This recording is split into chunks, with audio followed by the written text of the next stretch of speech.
Hey guys, it's Shortcakey. How you doing? Hope you're doing good. Today, I'm going to be doing 10 of the creepiest stories. Now, there's no other way to say this. You better get some toilet paper because you're about to get the crap scared out of you. Many stories involved cases of sleep paralysis, which is the totally terrifying, completely real occurrence in which your mind is awake, but your body is asleep, and you feel like someone or something is sitting on your chest. So, the Hairpin recently had a great piece about sleep paralysis, and this famous painting here really sums up what those walking nightmares are like.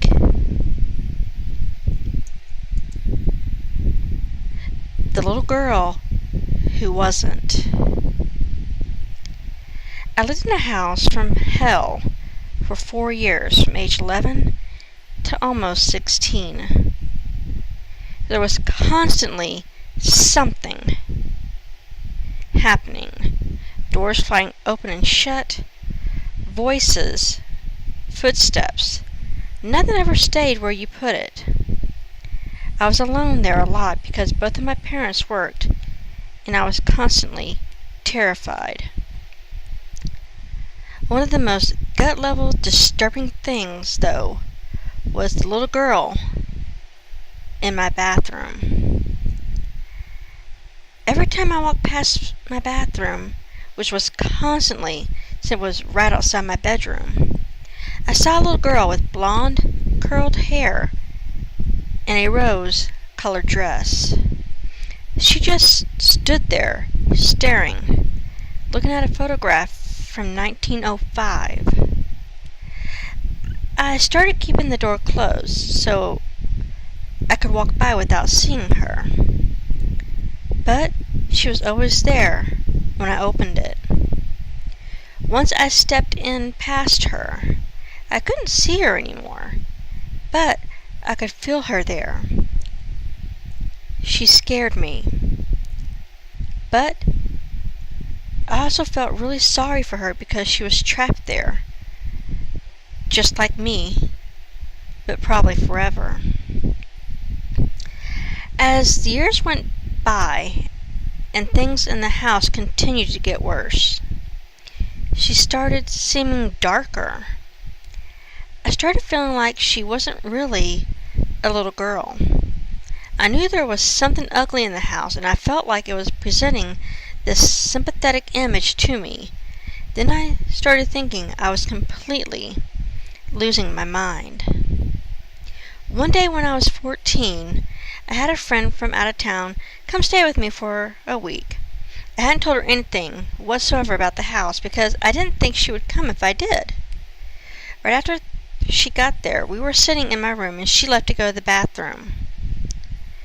After about a minute later, she walked back with a puzzled look on her face and said, "So, there's a little girl in your bathroom?"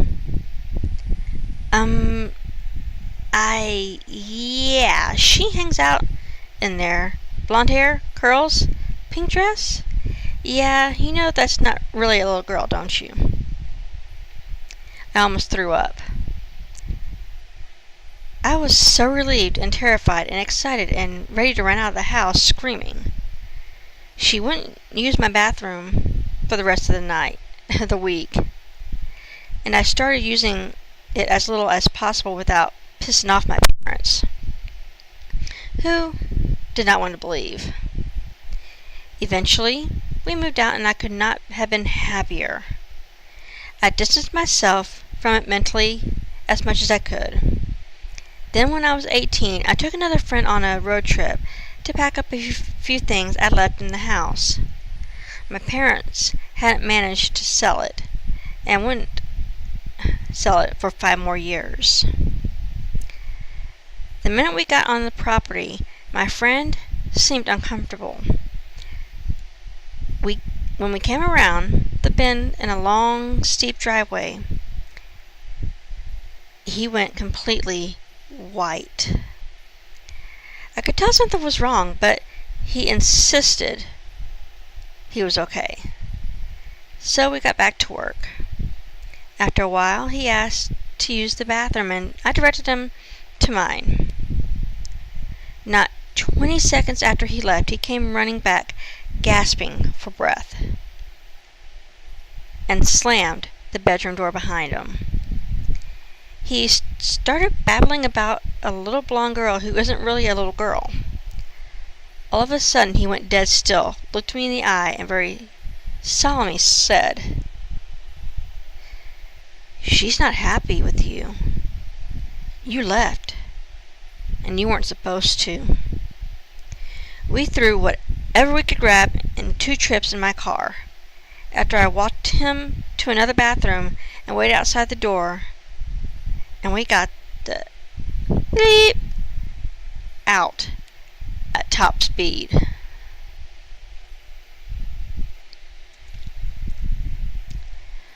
Photographic memories. I grew up in New Mexico and was always very into the outdoors, hiking, camping, rock climbing, etc. One summer when I was 19, I went on a 4-day, 3-night camping trip near my parents' house on my own. It might sound weird, but I've been to this area many times, and it was quite safe. Anyways, I brought my camera and took lots of pictures. When I came back and developed my films, there were 3 extra pictures that I didn't take of me sleeping, 1 each night.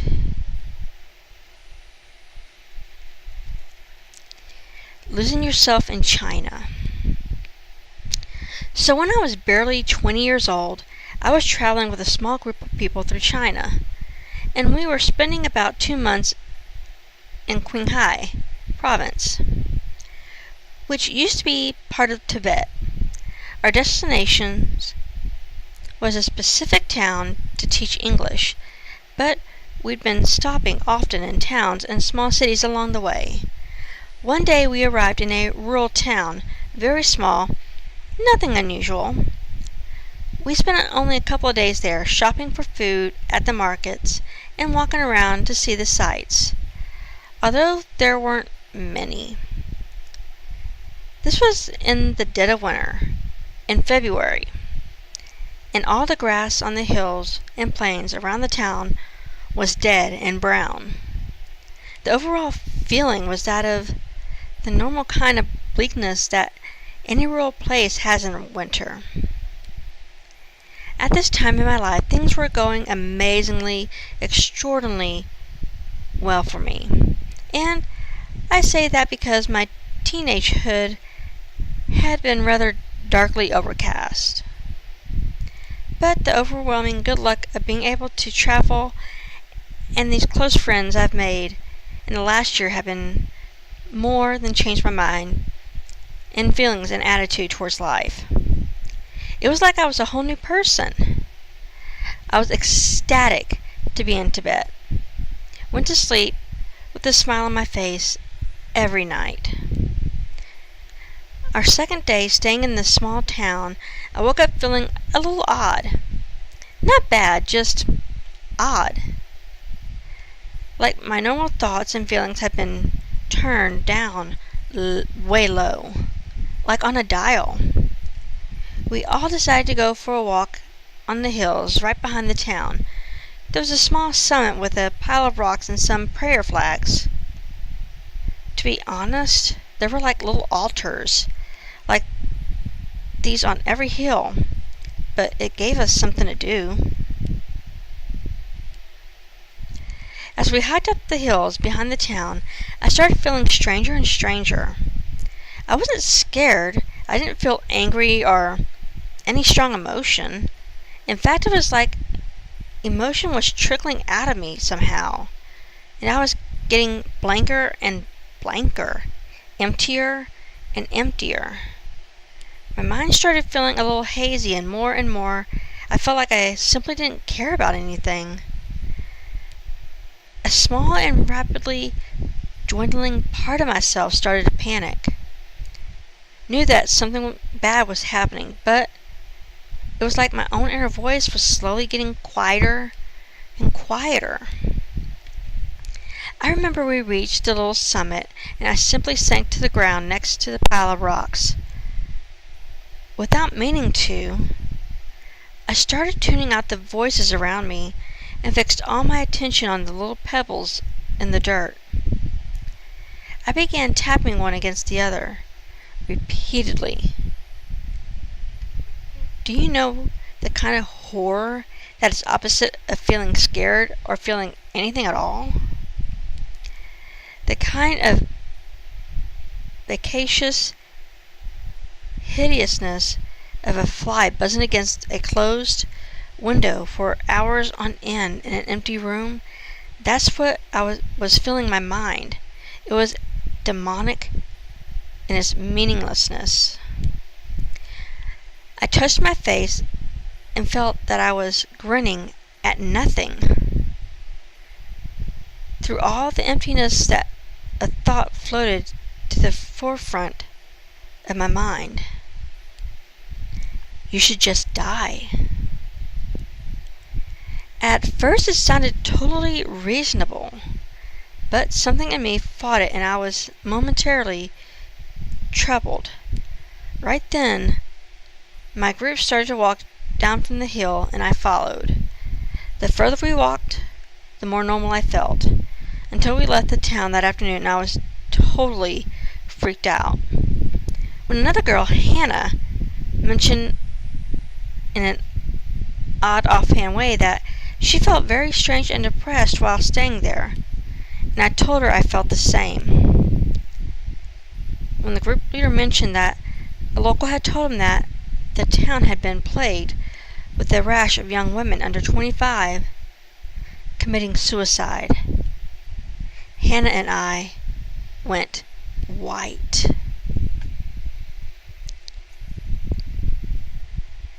What the dog knew. In my old apartment, my dog would, on occasion, look down the hallway towards the bedroom from the living room and growl for no apparent reason. Also on occasion, when I was sleeping in the bedroom, she slept on the foot of the bed.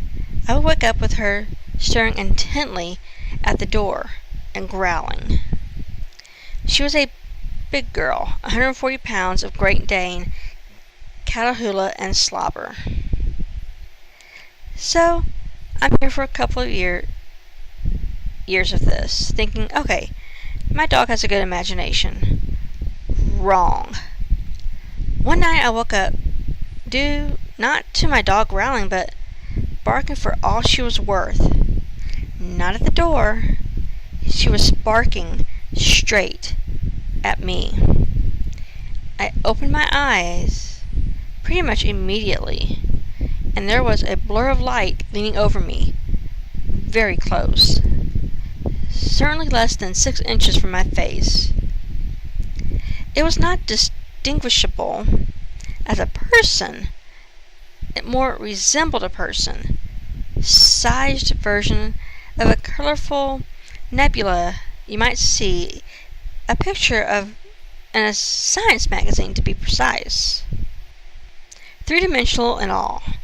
I immediately got the distinct depression that this thing had been watching me sleep for God knows how long, and how many times before. For all the clarity of that distinct feeling, I had no sense of what it wanted, whether it was malevolent or just curious. I flipped right the out, jumped backwards to the other side of the bed, too terrified to scream, and that blur of light receded and disappeared over the course of about 3 seconds. My dog was going absolutely ape. So shortly thereafter, I asked the building manager if anybody had ever died there. She investigated that and came back to me a couple of weeks later with a yes. A woman had died of a drug overdose in that apartment in 1995, so 12 years earlier, shortly after having her child removed from her custody because of her addiction problems. My dog still growls at the hallway from time to time, but I never saw it again. I moved out a year later. I've had other encounters, but this thing was literally inches from my face watching me sleep. Getting shivers now just writing about it. There's something on the stairs. So, when I was a kid, I would race up to the top of the stairs as fast as I could. Like it was some sort of silly game. Well, I must have been 5 or 6 at the time. I'm not sure. But I know I was very little. Somewhere along the way, a voice at the top of the stairs started to whisper to me. It would make bets with me such as, I bet you a penny you can't make it to the top of the stairs. I really don't think there was a certain amount of time or anything. As I said, I was very little, so I probably didn't have any counting abilities anyways. As I recall, just sitting at the top of the stairs having conversations with this voice about the betting, of course. Eventually the voice, it was like a whisper of a man's voice, not my own voice in my head, started to bet me my life.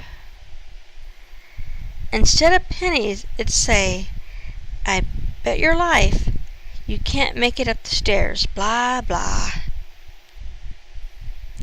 As I got older, it stopped. I never really thought about it all. I never mentioned it to anyone until one night I was sleeping over at my brother's place.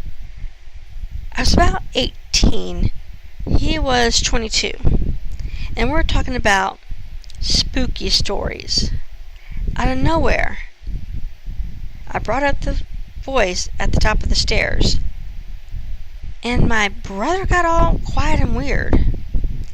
Before I even mentioned the betting aspect, he said, Did it make bets with you? We both looked at each other, horrified. It was certainly freaky after the fact. A lot of bad shit went down in my family at that period of time in my life.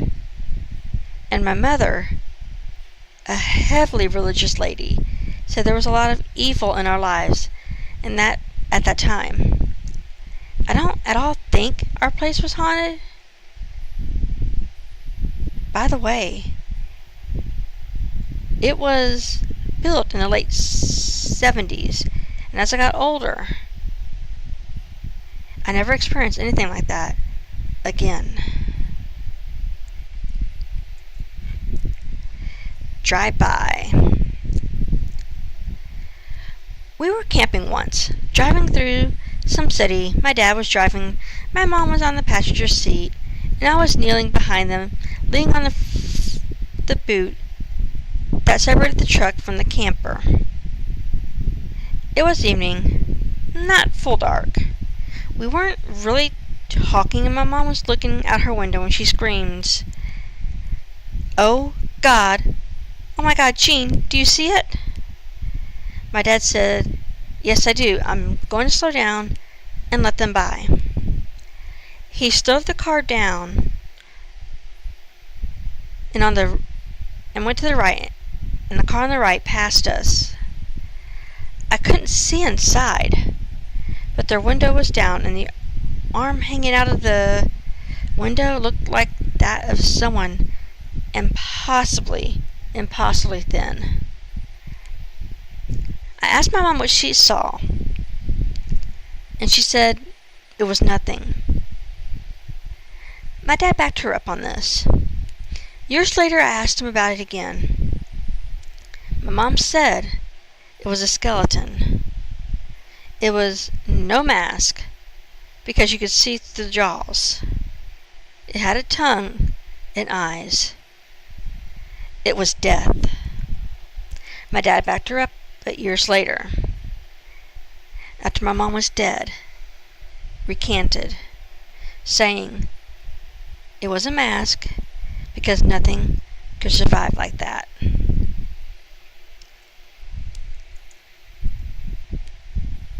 The Haunted Strip Club. Okay, so this was when I used to live in a different state. I got a job working as a cocktail server at a strip club, which was a good choice for me at the time, as the club was very fun. Kind of a metal punk vibe, and also very popular with lesbians. And since I was going through the process of coming out as bisexual, and was in a very radical corporate society, fuck men, and let's take their money phase. I'm not one of those people who thinks stripping is super empowering, but it was a good fit at the time. Also, while I was there, after about 6 weeks, I would often have terrible, suffocating feelings, almost about to have panic attacks and terrible migraines while working at the club. I would often feel panicked and scared, but I chalked it up to a stressful job in a strange environment. I never had these feelings anywhere else around this time. So the club was really kind of messy. Not dirty, but just filled with things. Lots of tables in the bar, lots of speakers, and extra crap in the back storage room behind the stage, and a tiny crowded dressing room for the dancers. Behind the stage there was kind of a storage room area that had several dressers and mirrors put in, as well as an odd comfy couch in case the dancers wanted to use it as an extra dressing room or a place to nap. But no one actually ever used it. This room gave me the worst, suffocating, panic-inducing vibes of all, and I had no explanation for it. So I would often be at work until 4 a.m. or later. Since I didn't have a car, public transportation wasn't running, and it was in kind of a sketchy neighborhood, I would wait till one of the dancers was done for the night and she would drop me off at home. This was often after my own shift ended. When I first started working, I would spend extra time trying to do side work, cleaning and straightening up like a good employee. But after a while, I would often just hang out in the back room studying, since I was also in grad school at the time. Until when I started completely freaking out in the back room, and when I would leave to go sit up at the bar or in the dancer's dressing room, the feeling would mostly go away. Also when this stuff started to get worse, I have to add that some of it was around Halloween, so I was watching a lot of scary movies. And I was also smoking a ton of weed, so both of these things might have had some effect on my psyche. But also these feelings never happened anywhere else around this time. I started to kind of bring it up to the dancer that drove me home. She said the back of the room also creeped her out, but didn't go into much detail. Well, really any detail. So, one night after closing, I was carrying a box of extra glasses into the back room, and I heard the most terrifying sound of my life. It was like from a horror film. Like a long screech, almost like an electronic music with just one tone. Almost like a chainsaw that reverberated around the entire floor and walls. I dropped the box, screamed, and ran out the door, out to the floor. The bartender said that he heard a noise as well, but not as loud as me, and without the vibrating floor walls, and started to check around the sound system, telling me some of the music equipment had probably just started effing up. This happened at least 5 more times while I was working there. Sometimes other people heard it, sometimes just me. Anyways, always when I was walking into the back room. Twice, when I walked into the back room, the light would flicker off and would be replaced with a red glow, like someone had put in a red light bulb. Both times that happened, I ran out, got the bartender. They would check and the light would be totally dead, not working. After a while, I was constantly shaken and didn't want to tell him every time something happened, since I was afraid they would think I was crazy. After the noise and red light, I would never go to the back room, even when I should have been cleaning it. One time, I was standing in the hall between the dancer's room and the back room, half-heartedly sweeping the floor and staring into the back room. I was starting to feel panic in my chest, and I kept telling myself to look away, to look into the dressing room. But I couldn't stop staring, like I was transfixed.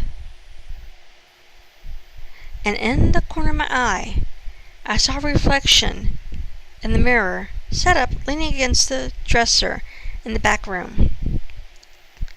I forced my head to look, and I saw, in the mirror, 2 legs in black ripped tights, floating about a foot from the floor, swaying back and forth. I threw the broom, screamed as loud as I could, and ran to the bar. I was convinced one of the dancers had hung herself in that room. I could see it so clearly in my mind. Of course, when we went back, nothing was there. One of the dancers was convinced that the room was haunted and I was seeing a ghost. She thought maybe someone had killed herself back there. She wanted to get me and some of her friends to do a Ouija board about the bar and the ghost, but I was too freaking terrified. Around all this happening, I felt I was losing my mind. I was having panic attacks, migraines, sleeping with my lights on. I was terrified of my freaking shadow and carried pepper spray everywhere I went. It may have just been a combination of everything in my life. Sleeping weird hours, grad school, dealing with my own personal shit. But I've always been a high-stress person who's worked a lot more stressful jobs, and since then I have never experienced anything like that ever in my life. After about a week, I saw the legs in the mirror. I was working one more shift before taking a week off to do some research for a grad class and go on a long weekend trip with my girlfriend. This was near Halloween, so the club had kind of gone all out in goofy decorations and costumes. I usually dressed in all black anyway, and I tried not to wear anything too sexy or distracting, so the customers would mostly leave me alone and concentrate on the dancers. So this day I just wore a black skirt, and t-shirt, but I had my face painted like a Dia de los Muertos sugar skull. It was mostly white with jewels, and it was fucking rad. Since I was so freaked out all the time at the club, I started asking if I could leave around midnight and would catch the last bus. But this night my friends were meeting me to drink at the club after my shift. I was near the end of my shift and was taking off my apron in the dressing room and leaned over the dancer's mirror to check my makeup. And that is the last thing I remember, until I was being shaken awake by one of the bouncers with a friend and my girlfriends by my side. I was in the haunted back room, laying on the couch, and my face paint was completely smeared all over my face. They said I had disappeared for about 45 minutes until they went looking for me and found me asleep and had been trying to shake me awake for almost 2 minutes. I was completely hysterical. Had no idea what had happened. My clothes weren't disturbed. My tip money was still in my apron, and there was almost no way anyone had been back there all night. I was almost afraid I'd been drugged, but right after this event I went to the doctor. No health insurance, so this was a big deal to me. And got checked out and had them give me an MRI since I was afraid I had a brain tumor or something that made me lose my mind. They suggested I speak to a psychologist. After that night, I had to quit the job and never went back. Besides those horrible events, I loved working there and made lots of friends.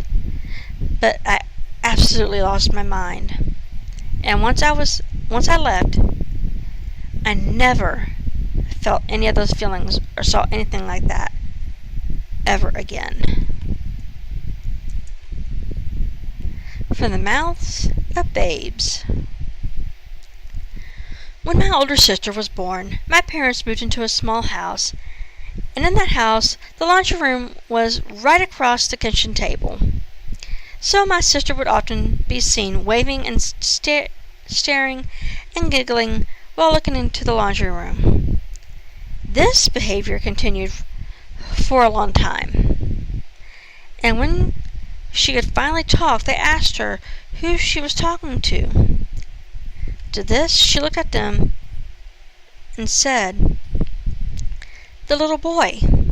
To this, my parents asked if he was nice, and to this, she waited a moment and then replied, "Yes." After this, she seemed to grow out of it and forgot all about it, and to my parents' relief, dismissed it as an imaginary friend. They never mentioned it after that. When I was born, I exhibited the same behavior, and when I could talk, they asked me who I was talking to. To this I replied, "The little boy." They once again asked me if he was nice, and I did the same thing as my sister, although a little different. "Yes," I replied, "although I think he's lying."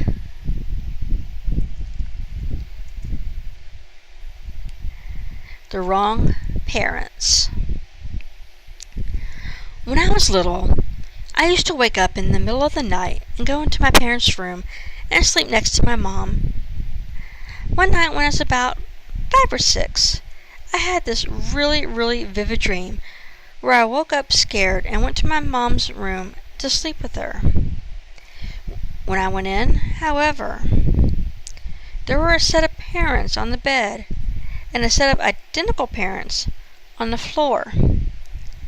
Instinctively, I knew my dream that I had to wake the right parents, because the wrong parents were evil. So, I chose the parents on the floor. I distinctively remember thinking that the evil imposter parents would try to trick me, so I chose the parents on the floor. When I went over to the parents on the floor, they both opened their eyes, and there were their eyeballs. And where eyeballs should have been, it was just bright, glowing red lights.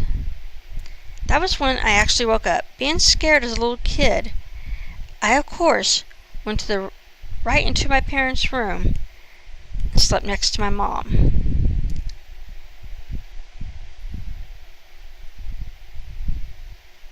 There was a set of parents on the bed and a set of parents on the floor. I literally hissed myself. The second set of parents was actually a pile of unfolded laundry, but I will never forget that fear that stuck in my little 6-year-old heart that very minute. The translucent truck. We had never figured this one out, and now the 3 living witnesses have to be good and effing drunk to discuss the whole thing. I was 7, my brother 10, my mom in her early 40s, my grandmother, her mom, in her 60s. So we were all cogent. No one was too young or too senile to not recall this nonsense. Yet, still no bloody answer. Grandma lived on an isolated country road in North Carolina that was named after her family, since they were the only crazy effers who lived on the land for about, well, the acres was about 1,000 acres.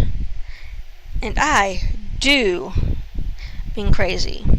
We have stories about relatives that start with, you remember that time Uncle Bob was in the ditch with the shotgun? Which time? Her house had been empty for several weeks while she'd been visiting us in Florida, but we were all back spending the weekend with her before checking back to the Sunshine State.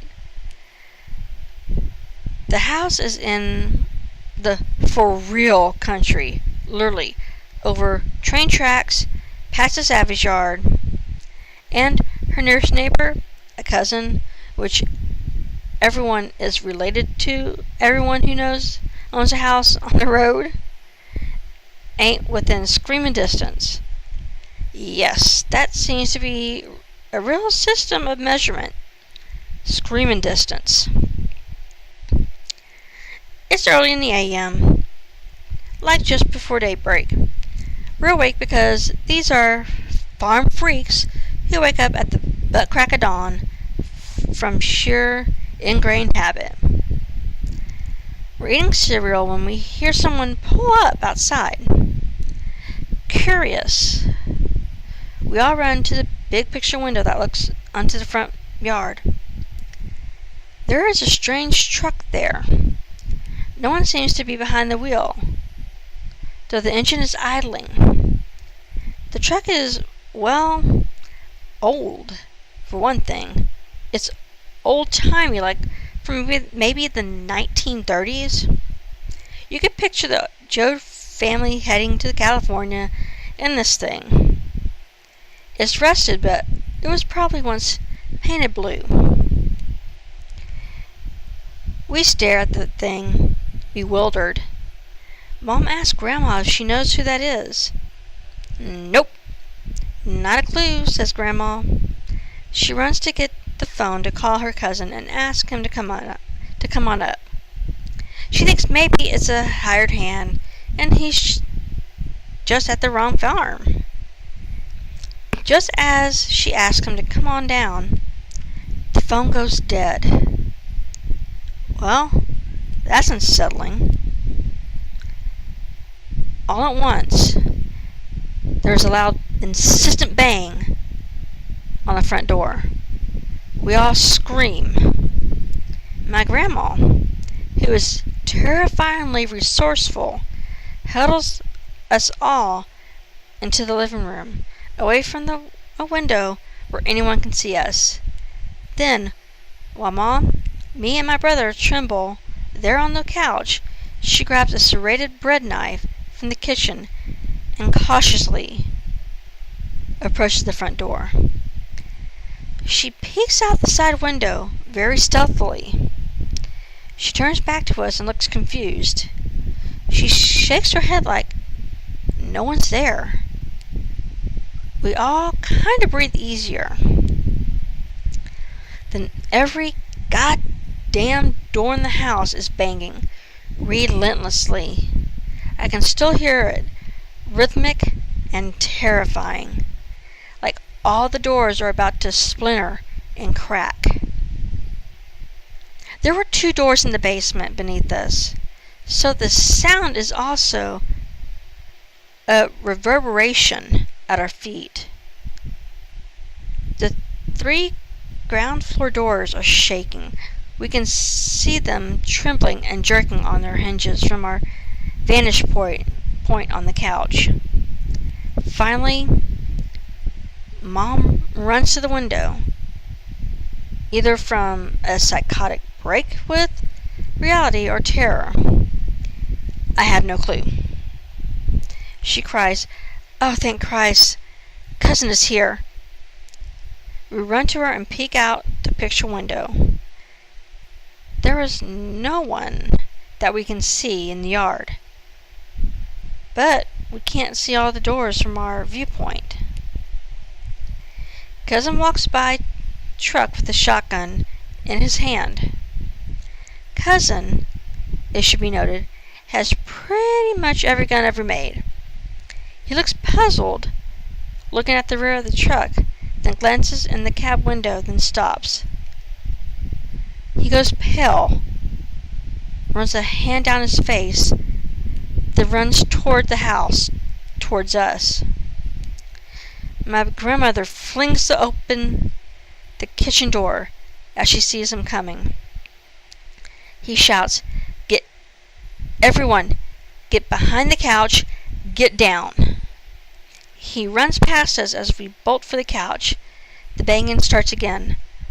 All the doors, and now we can hear the windows rattle. It's like a tornado or the end of the world. All of us are all too scared to even scream. Cousin flings open the front door and fires the huge shotgun. Once. Bang! Deafening.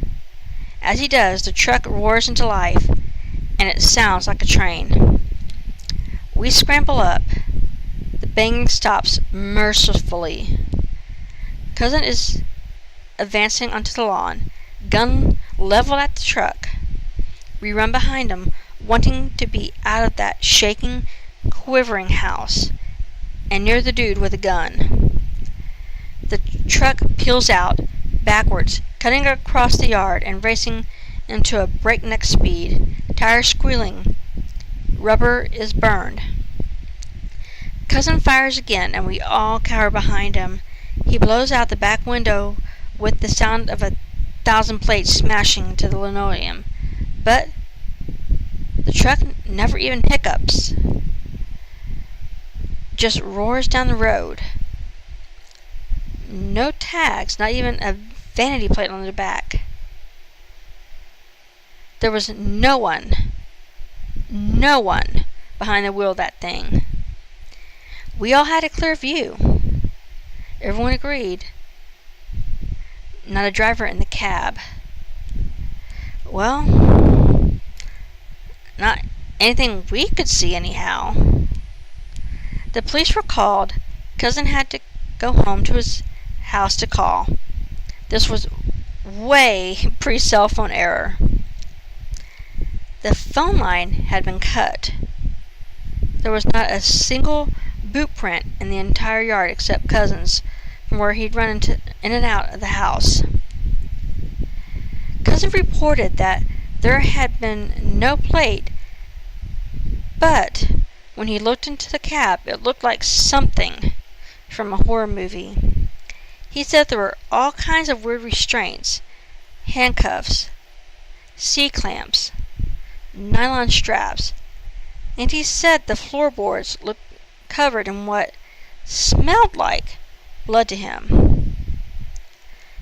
Cousin was famous for his keen sense of smell, and the window was down. So, is possible. Cousin said he thought he saw a blur of something out of the picture window and ran to fire the first shot but missed, because once he stood there, nothing or no one was on the lawn or in the truck. Then it shot backwards out of the yard and then out of our lives, leaving no answers, just a deep sense of ease every time we'd visit. Grandma and cousin have since passed. Deeply religious people, they stuck by their unchanging versions of the story until they died. My brother, mother, and I have never been able to figure it out. Neither did the cops. I think it should be noted about that. We don't know how all the windows and doors were banging, and we don't know why we never ever saw a soul anywhere, or how they could get around the sides of the house without leaving a trace in the damp earth. Well, I hope you guys enjoyed this. If you did, leave a like and comment. Don't forget to subscribe. Love y'all. Smooches and hugs.